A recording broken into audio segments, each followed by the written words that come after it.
Today I am going to deal with classes for the second year philosophy or the third SEM students.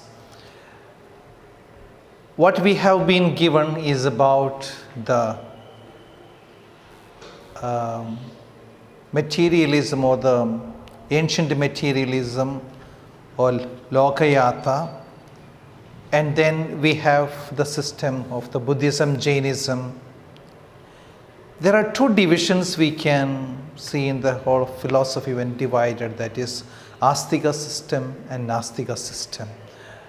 Astika system deals with that the belief in God and the power of God, whereas Nastika system, they deny any of such things. One of the main aspects we will find in ancient materialism is that, considering this system of philosophy, we will see that they are the persons who will never agree on anything which is not verifiable with the sense perceptions. We have 5 sense perceptions in us. And all that can be verified by the sense perceptions, the materialist will say that that is the only thing that is existing. Anything beyond that, for them, they do not seem to exist. So much so, what the materialists will call that this world is the only thing that is existing because I can experience it with my senses. I can verify them. Whereas about God, mind, consciousness, all these things, they will also say that it is the product of the materials and not anything other than that. So therefore, there is a clear distinction between the different philosophies, especially those which falls under the category of Astika systems and Nastika systems. And when we deal with the Nastika system, that means those which do not give much of importance to that of God, the aspects, or Atman, Brahman and all that, they fall into this category of materialism, or we can say that they do not accept such aspects as that of the dualism, mind and consciousness and all that. That seems to be quite opposed to that very fact. So what is materialism? We are going to see the concept of materialism. The very word will clearly tell us that materialism means something that which is existing, can be verified by my senses or sense perception. So pratyaksha, or as it appears to you and which is verifiable to you, that seems to be the only reality for them, nothing else. So materialism is a form of philosophical monism that holds that matter is the fundamental substance in nature, and all things, including mental states and consciousness, are the results of material interactions. According to philosophical materialism, mind and consciousness are byproducts or epiphenomena of material process, such as biochemistry of the human brain and nervous system, without which they cannot exist. This concept directly contrasts with idealism, where mind and consciousness are first-order realities to which matter is subject and material interactions are secondary. So at the very outset, we need to be very clear what is this materialism. For the materialist or the school of materialism, only what is the most important element is that which exists, which can be verified by your senses. Nothing other than the material exists or the body exists. So there is a clear distinction between the two. That means anything that is, especially that is of consciousness, mind, such things which you are not able to see as such. So for materialists, they are the byproducts of the interaction of various elements in the material. And such as the biochemistry of the human brain and the nervous system. So it is a byproduct of that according to them. So this concept directly contrasts with idealism, where mind and consciousness are first order in the realities to which matter is subject to material interactions, and that are secondary. So two things here. For materialists, that is the only important thing. Anything else that which is not verifiable through your senses, they do not matter for them, they do not exist for them. Whereas for the idealist, dualist, and all the other Astika school of systems, for them God is the most important aspect in their philosophy. Whereas here, pure materialism. Materialism is closely related to physicalism.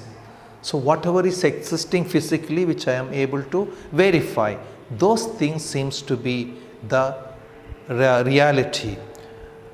So materialism is closely related to physicalism, the view that all exists is ultimately physical. Just we can specify here in this room, the chairs, table, persons, or the building. So physical things which are existing, which are verifiable through my sense perception. So for the materialists, they are the only thing that is the reality. Philosophical physicalism has evolved from materialism with the theories of physical sciences to incorporate some sophisticated notions of physicality than mere ordinary matter. Example, space-time, physical energies and forces, and dark matter. Thus, the term physicalism is preferred over materialism by some, while others use the term as if they were synonymous. So two things, the materialism, physicalism. So it is one and the same. That is, physicalism, something which is present, physically present, that is the material. And all the world, as it appears to me, it is the world that which is understood by me or verified by me through my sense perception. So through the 5 sense perceptions, I am able to verify the physically existing things. And therefore, it is understood as materialism and physicalism. Many prefer the word physicalism to materialism because that's how my confirmation or the verification is going to be. Philosophies contradictory to materialism or physicalism. There are few philosophies. So by looking at them, we will be able to understand what is this materialism or physicalism. Include, and these philosophies are idealism, pluralism, dualism, panphysicism, and other forms of monism. So which are totally opposed to materialism or physicalism. Materialism belongs to the class of monist ontology and is thus different from ontological theories based on dualism or pluralism. So what is the ontology? That which for it is the purpose, end purpose of an existing element or thing. So for materialists, the ontology is, yes, that is to be enjoyed and to be used. Whereas the ontological theories based on dualism and pluralism quite different. For singular explanations of phenomenal reality, materialism would be in contrast to idealism, neutral monism, and spiritualism. It can also contrast with the phenomenalism, vitalism, and dual aspect monism. Its materiality can in some way be linked to the concept of determinism as espoused by enlightened thinkers. So very clearly we will get a feeling that what materialism is quite opposed to all that is, let's say, the speculative elements, especially those things which I am not able to see and verify through my sense perception. They do not come under the category of materialism. So pure materialism will be those aspects, those which I can verify through my senses, or in a way I can say that it's a physicalism, that which exists physically here and now, which is verifiable through sense of touch or seeing, hearing, smelling, tasting, and all that falls into the category of the materialism. So for them, for the materialistic school of philosophy, what is the only means of knowledge is pratyaksha, as it appears to me or is verifiable through my sense perception. Nothing other falls into that category of materialism. So anything that is mind, consciousness, and all those such aspects, according to them, it is the product of material or different combination, or through a process of like the biochemistry process which is taking place in me. So that will be the product of the material. Despite the large number of philosophical schools and subtle nuances between many, all philosophies said to fall into one of two primary categories. The whole philosophy we can divide into two categories, and all will fall into either one or to the other, defined in contrast to each other. That is idealism and materialism. Idealism and materialism, two categories into which the whole philosophies, despite the large number of philosophical schools and subtle nuances between many, all philosophies fall into either of these categories, idealism or materialism.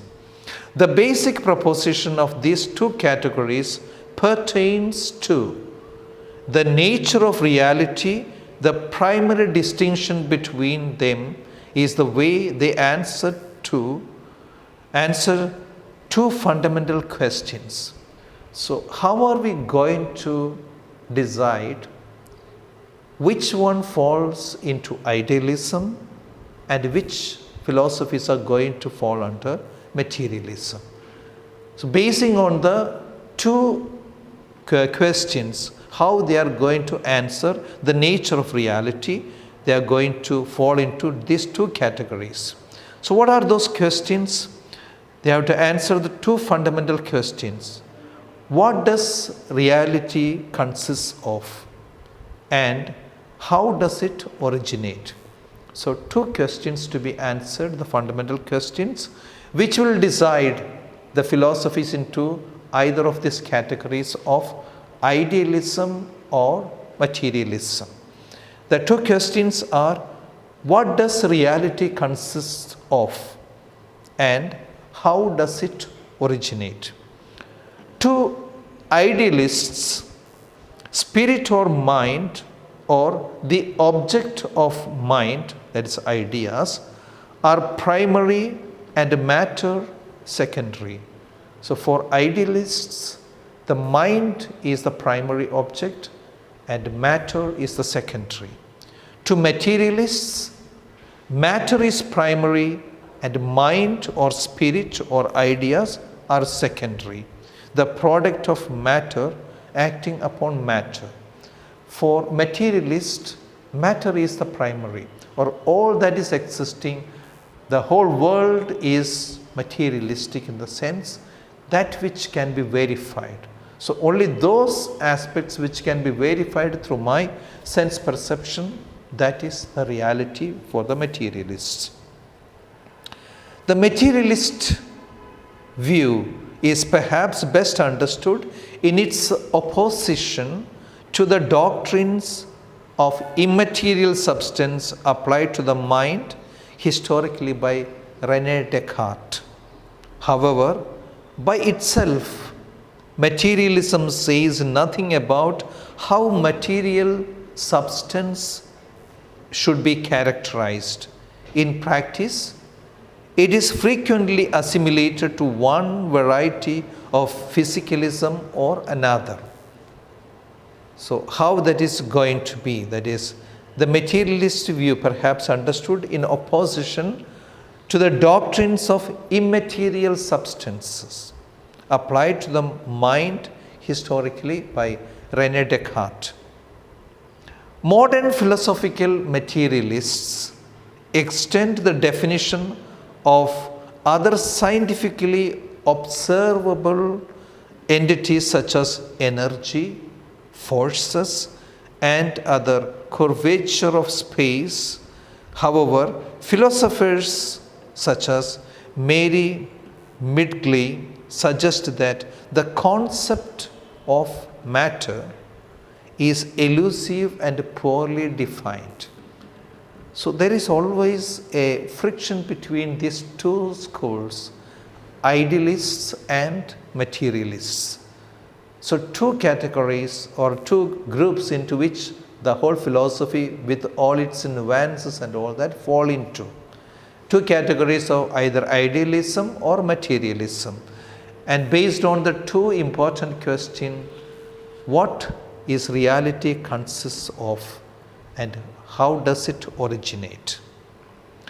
During the 19th century, Karl Marx and Friedrich Engels extended the concept of materialism to elaborate a materialist conception of history ended on the roughly empirical world of human activity, practice, including labor, and the institutions created, reproduced, or destroyed by that activity. So when we think of the 19th century, we can see the influence of Karl Marx as a pure materialism. Karl Marx and Friedrich Engels extended the concept of this materialism to elaborate a materialist conception of history. So materialistic conception of history centered on the roughly empirical world of human activity.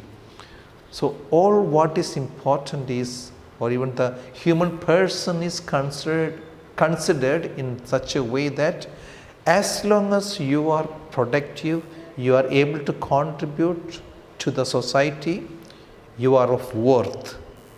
The moment you are not able to produce or support the society by your activity, you are considered as a liability and therefore no more wanted. So everything considered in the sense of pure materialism. You are wanted because you are able to produce, be it in the activity or that of producing the harvest or cultivation, different ways we can generate some income or money, whatever be that is the something very tangible, and therefore you are useful. The moment you are not, if you are sick, it is considered to be a liability on the society and therefore to be discarded.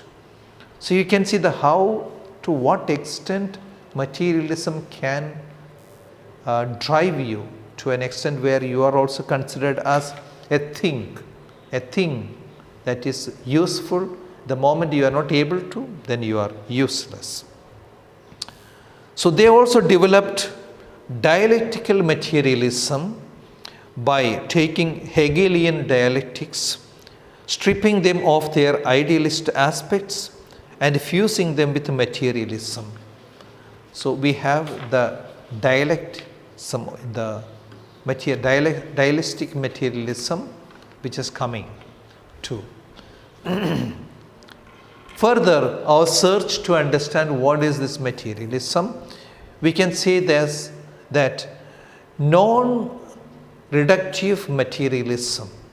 Materialism is often associated with reductionism, according to which the objects or phenomena individuated at one level of description, if they are genuine, must be explicable in terms of the objects or phenomena at some level of description, typically at a more reduced level. So, non-reductive materialism. Anything, suppose if you want to explain about a particular material, then materialism tells that it should be able to explain, narrate and tell in a reduced manner and to some level of description. Non-reductive materialism explicitly rejects this notion. However, taking the material constitution of all particulars to be consistent with the existence of real objects, properties or phenomena not explicable in terms canonically used for the basic material constituents. Jerry Fodor argues this view, according to which empirical laws and explanations in special sciences like psychology or geology are invisible from the perspective of basic physics. So, again further going to a little further to know what is this materialism, how it has developed in the course of time. Before the Common Era, what was the understanding of this materialism? Materialism developed possibly independently in several geographically separated regions of Eurasia during what Karl Jaspers termed it axial age, and that is around 800 to 200 BC. Axial age. In ancient Indian philosophy, materialism developed around 600 BC with the works of Ajita Kesakambli, Pyasi, Kanada, and the proponents of Charvaka school of philosophy. Kanada became one of the early proponents of atomism. The Nyaya Vaisheshika school around 600 to 100 BC developed one of the earliest forms of atomism, although their proofs of God and their positing that consciousness was not material precludes labeling them as materialists. Buddhist atomism and Jaina school continued the atomic tradition. So we can see all the philosophies which we are going to deal in this semester is the Nastika school of thought. And among them, the top priority is that of the materialism, which on the face denies the existence of God or anything connected with that, the mind, consciousness and all those such things which are not verifiable. They say that it doesn't exist